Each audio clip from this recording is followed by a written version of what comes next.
difícil. Eu nunca imaginei que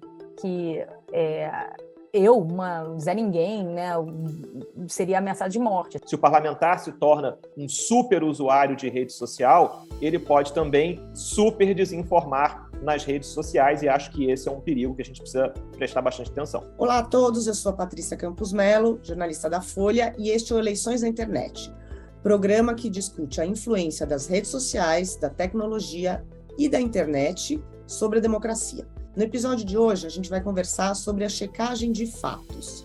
As agências de checagem de fatos são essenciais para o combate à desinformação no mundo. Elas simplesmente analisam e verificam declarações de políticos ou de pessoas famosas ou conteúdos que estão viralizando para ver o que é verdade e o que é mentira, o que é factual e o que é opinião. Só que um desafio que essas agências de checagem e o combate da desinformação têm é fazer essa checagem, essa informação aí corrigida, chegar até as pessoas que recebem a desinformação, furar essa bolha. E o outro desafio é que as próprias agências de checagem são alvos de campanhas de desinformação, de campanhas de intimidação, de difamação, porque muitos desses atores, né, que espalham desinformação, eles querem deslegitimar a pessoa que está ali corrigindo as mentiras que eles estão espalhando. Para a gente conseguir entender um pouco melhor isso, eu vou conversar hoje com a Cristina Tardáguila. Ela é diretora do International Center for Journalists e fundadora da Agência Lupa, uma agência de verificação de fatos. Depois a gente conversa com o Carlos Afonso Souza, o CAF, diretor do TS, no nosso papo semanal sobre tecnologia e democracia.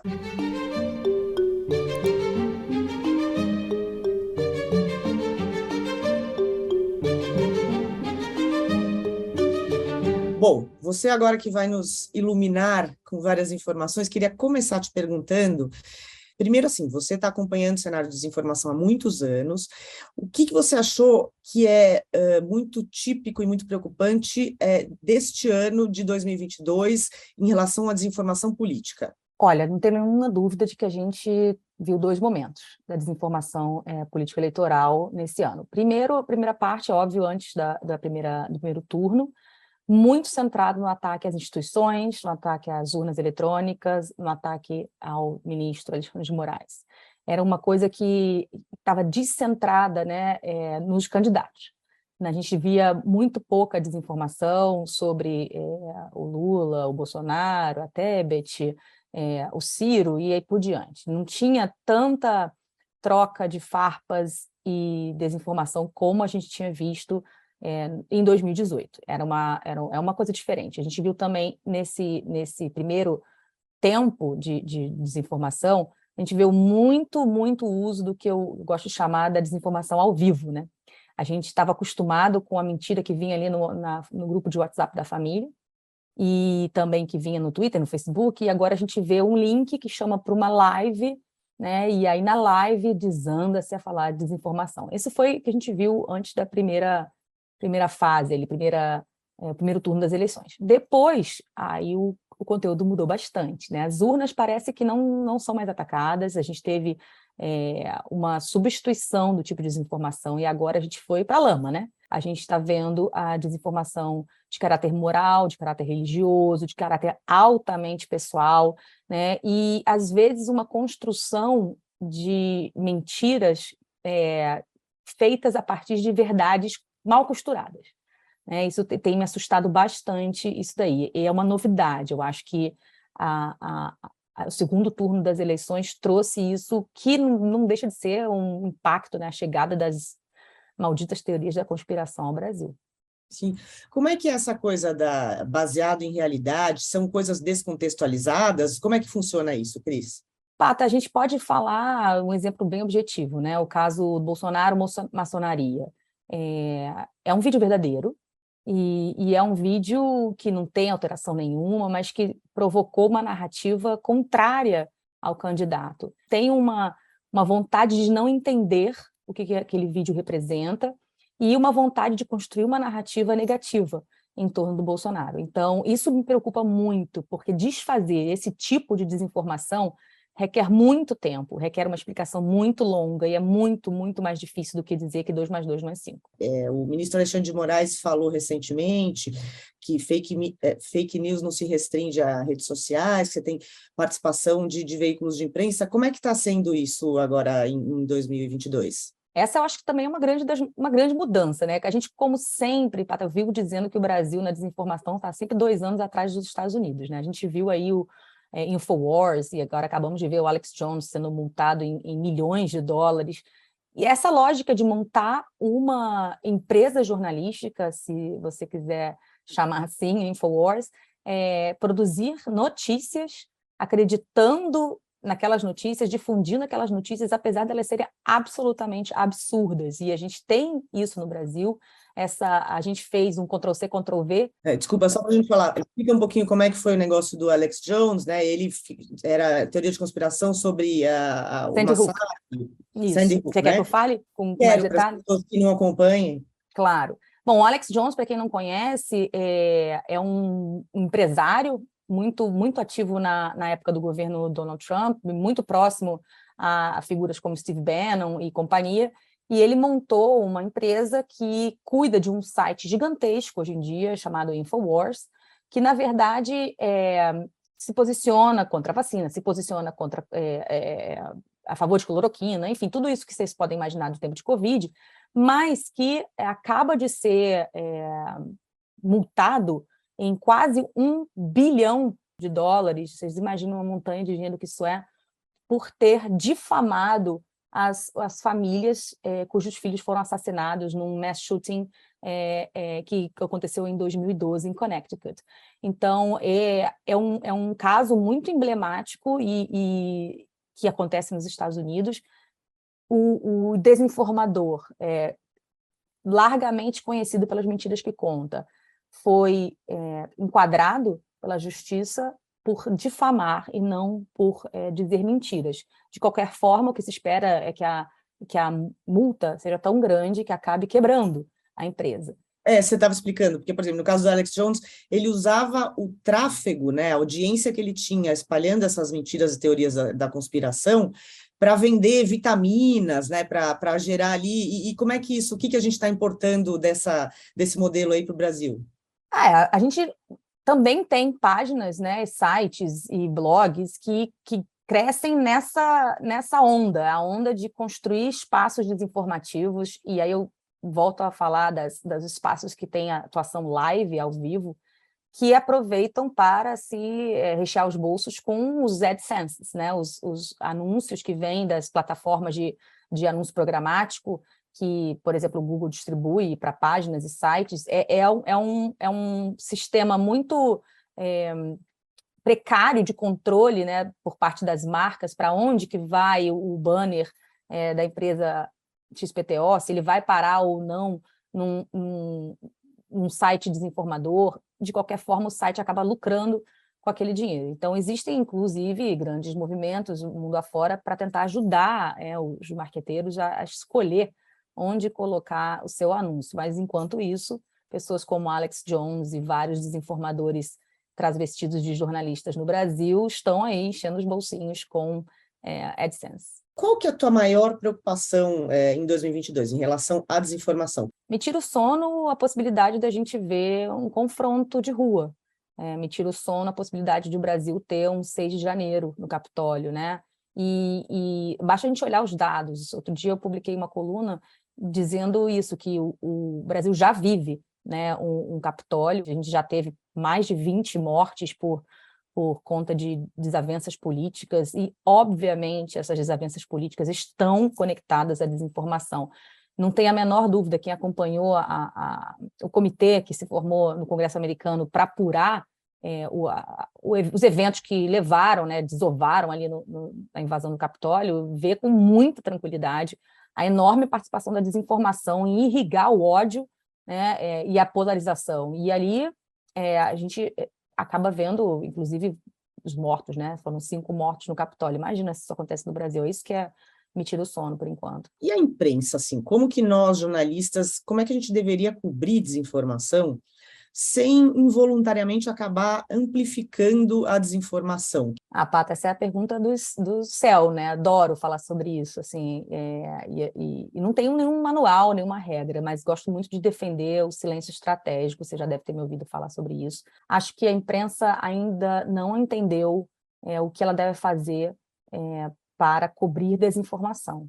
Acho que a gente precisa entender que antes de escrever sobre a desinformação, antes de escrever sobre as notícias falsas, a gente precisa saber o tamanho da desinformação ou dessa notícia falsa, porque a gente corre o risco de efetivamente estar sendo usado para amplificar uma narrativa falsa ao dizer que ela não existe, ao dizer que ela é falsa, né? Então, as redações precisam ter pessoas e equipamentos capazes de justificar uma pauta sobre desinformação com base no quão viral aquele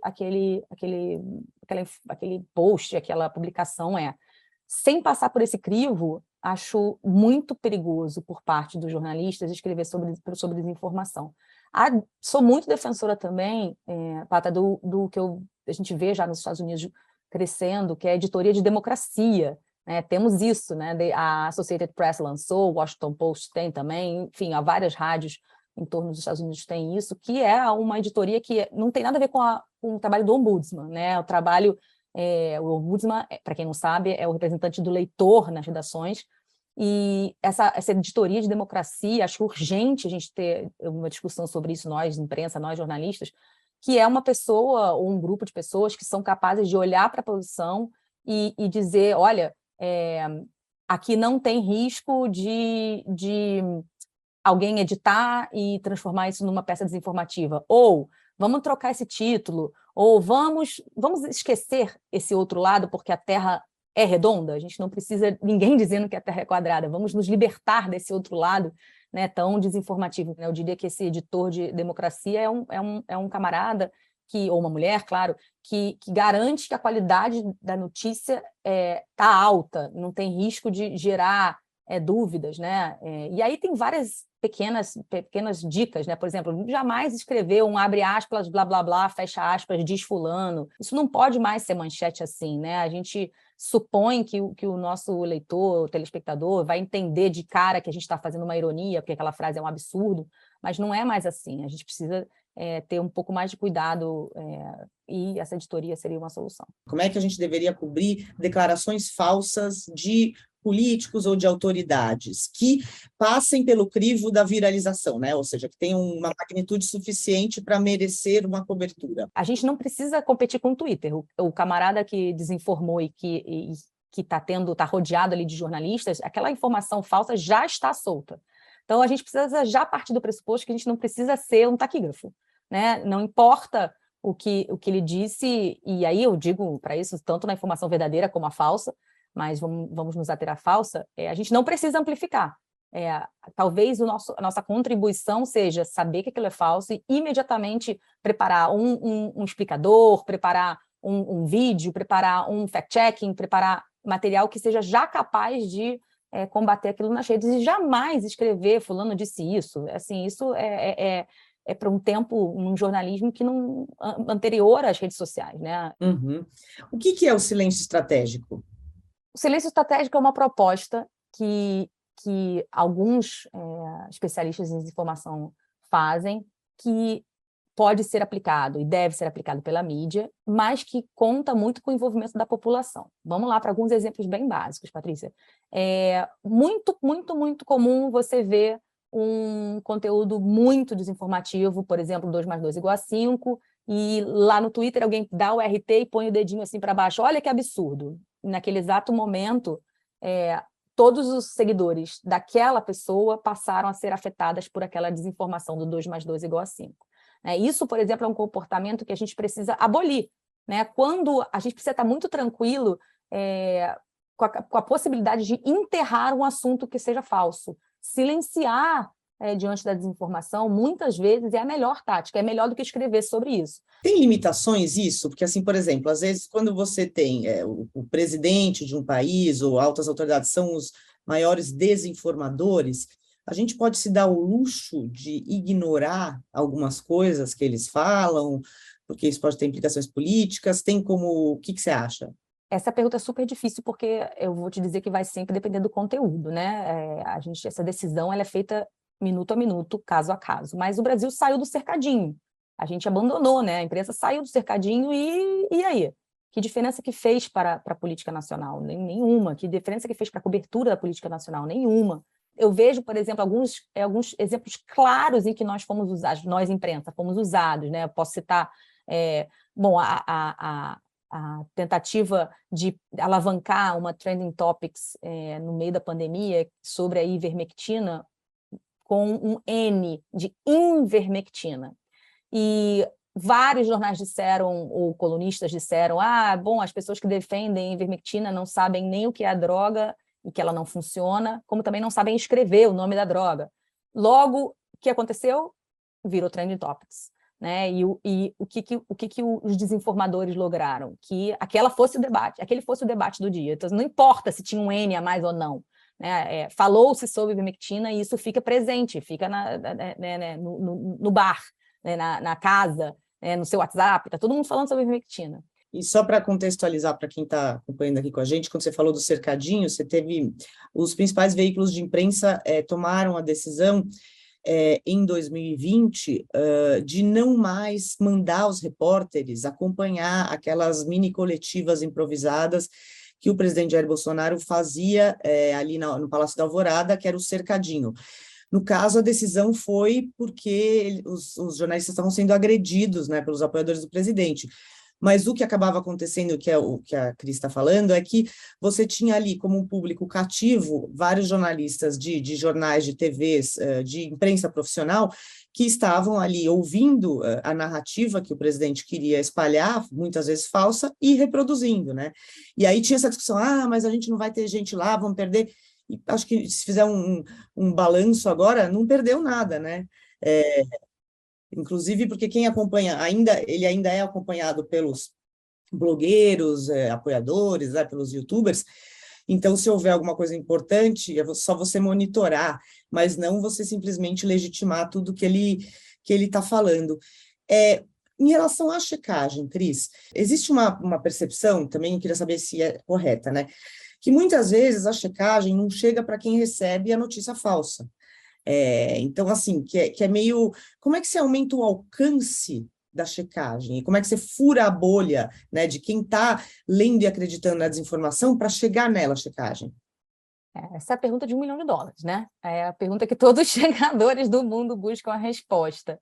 Bom, vamos separar aqui em partes. A primeira coisa, eu acho que a gente precisa explicar com muita clareza que o trabalho do checador não é para converter ninguém para lugar nenhum. Né? O trabalho do checador é para expor os fatos, as conclusões, as interpretações.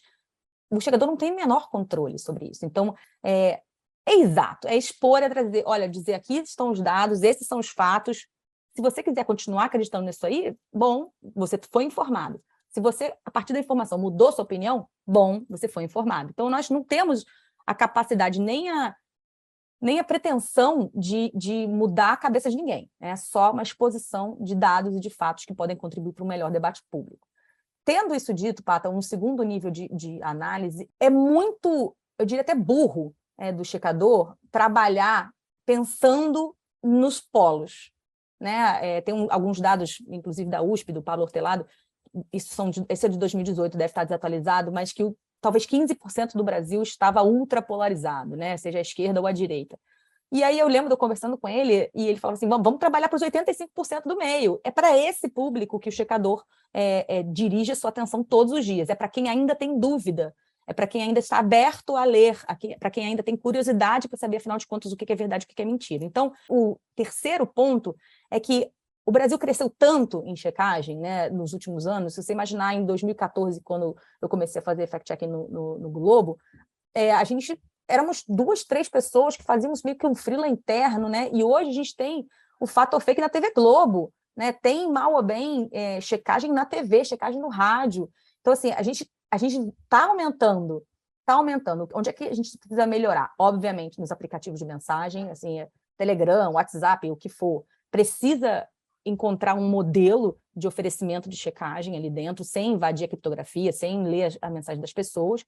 E é óbvio que a gente precisa ser muito melhor nas plataformas de vídeo, sobretudo as de vídeo curto, TikTok, Quai e companhia. Imagina explicar, né, que 2 mais 2 não é 5 em 30 segundos, continua sendo muito difícil. Os checadores viraram alvos também, né?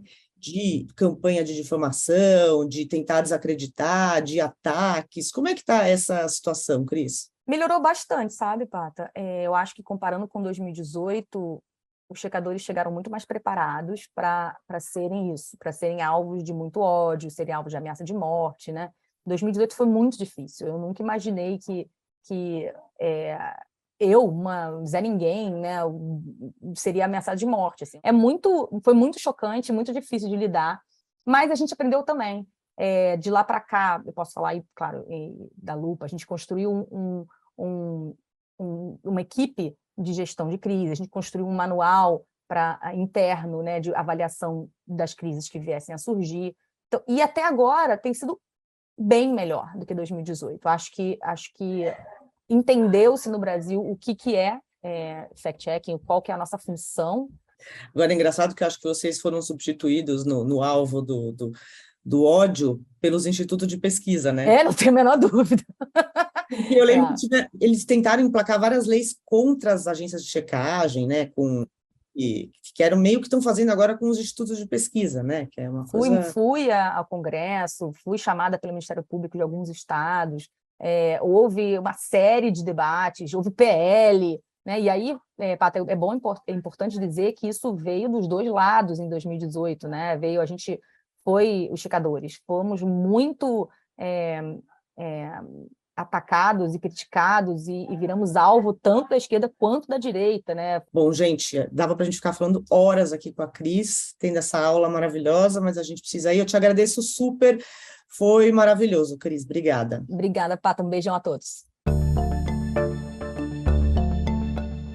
Bom, agora que o Tribunal Superior Eleitoral certificou a vitória do ex-presidente Luiz Inácio Lula da Silva, do PT, que ele será o próximo presidente do Brasil, de novo, a partir de janeiro, é hora da gente começar a pensar como é que um governo PT vai afetar a discussão sobre regulação da internet e das redes sociais, o que a gente pode esperar de um governo que é no executivo PT, mas tem um Congresso que é bastante conservador nos costumes, mais de centro, vamos dizer, em relação a intervencionismo ou não.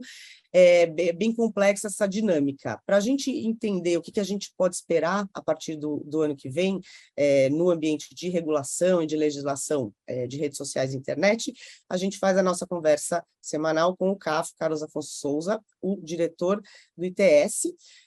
CAF, bem-vindo. Obrigado, Patrícia. Bom estar aqui para essa nossa conversa, olhando para frente. Olhando para frente, assim, a gente sabe que o PL 2630, o PL das fake news, ele ficou meio dormente, né, assim, nesse ano eleitoral. Você acha que ele volta a avançar?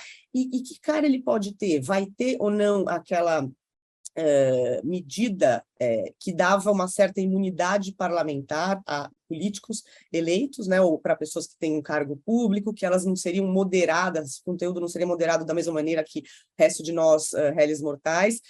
O que você acha que acontece com o PL das fake news? Olha, Patrícia, essa discussão é super interessante porque a gente viu no aproximar do período da eleição de 2022 uma tentativa de que saísse do Congresso uma resposta ao fenômeno da desinformação. E o PL 2630, né, o chamado PL de combate às fake news, era o principal veículo que canalizava essa ansiedade do Congresso dar uma resposta. Esse projeto em si não foi adiante. E ele não foi adiante por uma série de motivos, né? Ele começou tratando de desinformação e, no meio do caminho, ele se transformou num PL para regular plataformas como um todo, né? De uma maneira bastante abrangente. E, como a gente sabe, como funciona no Congresso Nacional, foi embarcado nessa proposta uma medida que procurava criar uma chamada imunidade parlamentar nas redes sociais, ou seja, dizendo que parlamentares, aquilo que eles falam nas redes, muito provavelmente, não poderia ser objeto de moderação de conteúdo, não poderia ser removido, enfim, por fazer parte do próprio exercício ali do seu mandato. Acho importante a gente olhar para esse Congresso que sai das eleições de 2022 e fazer uma aposta aqui, que é esse tema não vai embora. Ao contrário, o que esse Congresso que foi eleito aprendeu é que rede social é parte inerente, essencial do que significa fazer campanha política em 2022, assim, nos anos 20. Então, é muito provável que esse seja um Congresso que vai procurar proteger a maneira pela qual a expressão do congressista acontece nas redes sociais. E não me espantaria que qualquer tentativa de combater desinformação ou de regular plataformas no Congresso Nacional volte a ter embarcada com bastante entusiasmo de apoio no Congresso Nacional de termos uma medida sobre imunidade parlamentar nas redes sociais. E aí o resultado disso é que me parece ser um resultado bastante prejudicial à maneira pela qual a dinâmica da desinformação acontece nas redes. Se o parlamentar se torna um super usuário de rede social, ele pode também super desinformar nas redes sociais, e acho que esse é um perigo que a gente precisa prestar bastante atenção. É uma discussão que, inclusive, a gente tem, por exemplo, com o Facebook, né? Como eles não fazem checagem de conteúdo postado por figuras públicas, porque eles acham que é importante para o debate, etc., mas muitas vezes, como você estava dizendo, isso daí afetaria também a história da imunidade parlamentar no pé das fake news. Essas figuras públicas são super disseminadores de desinformação com milhões de seguidores, né? Então, a gente fica numa situação... Agora, pensando em que tipo de legislação pode emergir do Congresso, a gente sabe que está avançando na Europa o Digital Services Act, que é uma legislação conjunto, na verdade, né, de legislações ali de regulação da internet, e a gente viu com a GDPR, que foi a lei de privacidade, que ela inspirou, de certa forma, várias legislações, e influenciou a nossa. A gente pode esperar algum tipo de influência dessa lei europeia na nossa discussão de regulação da internet, Caf? Me parece que sim, Patrícia, e isso já aconteceu, inclusive, antes do próprio Digital Services Act ser finalmente aprovado na Europa. A gente viu como o PL 2630, o PL de combate às fake news, ele ganhou a incorporação de alguns artigos que traduziam, às vezes até com um efeito meio lost in translation, aqui e ali do cenário europeu para o que estava acontecendo aqui no Brasil. De certa maneira, acho que é importante a gente olhar para a experiência que o Brasil já tem de se inspirar em legislação europeia. E você disse muito bem, GDPR em proteção de dados é um ótimo exemplo. Agora, não me parece que seria interessante o Brasil simplesmente copiar e colar artigos do Digital Services Act europeu para uma experiência brasileira, até porque muitos desses artigos da legislação europeia não foram testados. A gente não sabe o quanto os resultados de transparência, né, de aumento de visibilidade na maneira pela qual operam as plataformas vai ser atingido. Então, de certa forma, aqui vai uma mensagem muito de cautela com relação a essa transposição legislativa de experiências do exterior, e em especial europeias. Acho que a gente precisa avaliar como a legislação europeia alcança seus objetivos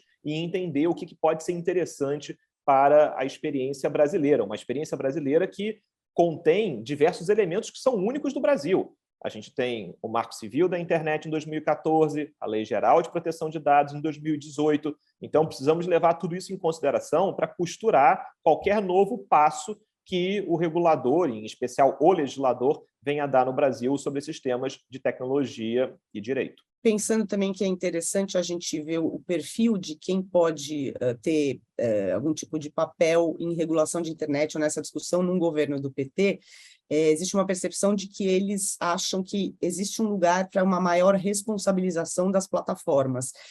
Um pouco na linha de uma discussão americana em relação a flexibilizar ou mudar a seção 230 do Ato pela Decência nas Comunicações, né, que estabeleceu algumas proteções aí para as plataformas, e aqui, de repente, conseguir emplacar alguma proposta de emenda constitucional que mudasse o Marco Civil. Você acha que isso tem alguma chance? O Marco Civil é meio venerado aqui, né? Uma legislação muito boa. Você acha que tem algum tipo de chance disso acontecer? Olha, Patrícia, esse é um debate que vai acontecer em paralelo, tanto no judiciário como no legislativo. no Judiciário, nós temos um questionamento da constitucionalidade do artigo 19 do Marco Civil da Internet, que é o artigo que desenha o regime de responsabilidade de plataformas. Só para relembrar, o desenho brasileiro é uma plataforma, em regra, não é responsável pelo conteúdo postado por seus usuários, até que eu tenha uma decisão judicial que obriga a remoção daquele conteúdo, com algumas exceções, em especial conteúdos envolvendo cenas de sexo, cenas íntimas, divulgadas de maneira não consentida. Mas vale lembrar que, além do judiciário, eu tenho também esse debate no legislativo, né, sobre esse desenho de um regime de responsabilidade, se seria criado um conjunto de outras exceções ao artigo 19 do Marco Civil da Internet, e muito de olho, como você bem colocou, no debate americano. Mas aqui eu acho que vale uma ressalva. Nos Estados Unidos, a cláusula de imunidade das plataformas é uma imunidade dupla. As plataformas não respondem por aquilo que postam os seus usuários e também não respondem caso elas encontrem um conteúdo que elas entendem que é ilícito e remova esse conteúdo. Ou seja, que é o bom samaritano, né? Que é a cláusula do bom samaritano. O Brasil não tem essa... Bom, o Brasil não tem a primeira imunidade desenhada, como nos Estados Unidos, mas certamente não tem essa segunda imunidade. Então, acho que isso também é algo importante quando a gente fizer esse paralelo entre Estados Unidos e Brasil. O que os Estados Unidos está olhando é o papel desempenhado pelas plataformas, mas vale lembrar que nos Estados Unidos você pode até processar uma plataforma por aquilo que foi postado. Essa ação tem pouquíssimas chances de prosperar. Então, no Brasil, o cenário é bastante distinto, né? Nós não temos essa amplitude de imunidade que existe nos Estados Unidos. Mas você tem razão, esse debate vai aparecer e me parece que ele surge no Judiciário e no Legislativo. Interessante.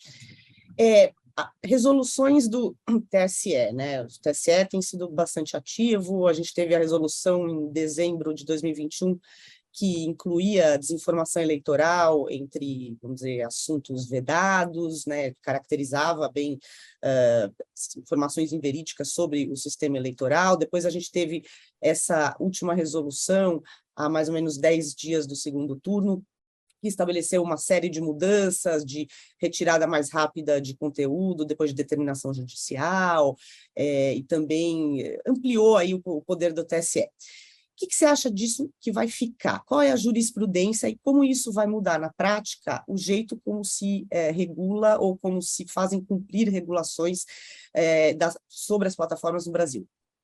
Olha, Patrícia, 2 comentários rápidos. O primeiro é que acho que podemos esperar que a metodologia adotada pelo TSE procure ser tentada em outras frentes, em processos de natureza civil, criminal, para fora dos limites da justiça eleitoral. E aí vale lembrar que a justiça eleitoral ela já é repleta de excepcionalidades. Inclusive, os prazos da justiça eleitoral sempre foram muito mais curtos do que os prazos normais do processo civil. Então, eu acho que é importante a gente lembrar que existe aqui um grau de excepcionalidade que ele não é novidade com relação às questões relacionadas à internet. Mas, pensando na possibilidade de fazer um aporte dessas ferramentas do TSE para outros processos, eu acho que tem algumas dificuldades. Primeiro, a própria excepcionalidade da justiça eleitoral. Segundo, a resolução do TSE ela traz um mecanismo no qual o tribunal indica, por exemplo, URLs de conteúdo repetido. Bom, o TSE, pelo seu poder de polícia, ele tem todo o interesse em proteger a integridade das eleições. Não consigo ver um tribunal de justiça criando um grupo de servidores destacado para ficar procurando na internet conteúdo igual àquele que já foi decidido pelo próprio tribunal. Isso me parece isso me parece um interesse da própria parte. Então, essa ferramenta do TSE, em que o tribunal procura conteúdos repetidos, envia para as plataformas, acho difícil de você conseguir transportar isso para processos de natureza civil, por exemplo. Então, acho que, de certa maneira, contém um pouco esse processo de exportação do que se aprendeu com as eleições de 2022 para processos de qualquer natureza. Mas acho que vale também colocar um segundo ponto. toda essa metodologia criada pela TSE diz respeito à desinformação. E desinformação é um conceito que pode ser muito abrangente.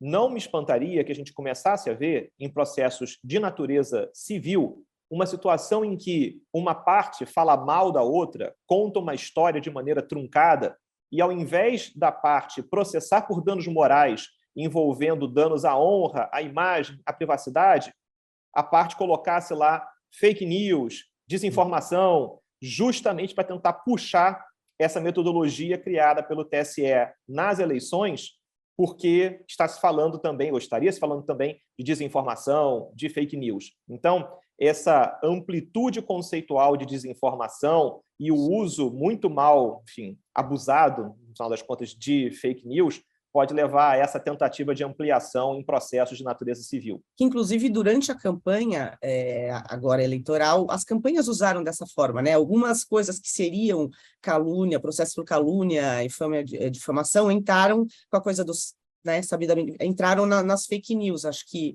e se isso migrar para outros tópicos, pode ser complicado, né? Porque aí a gente volta para o que a gente não quer, o que é desinformação, quem é que define.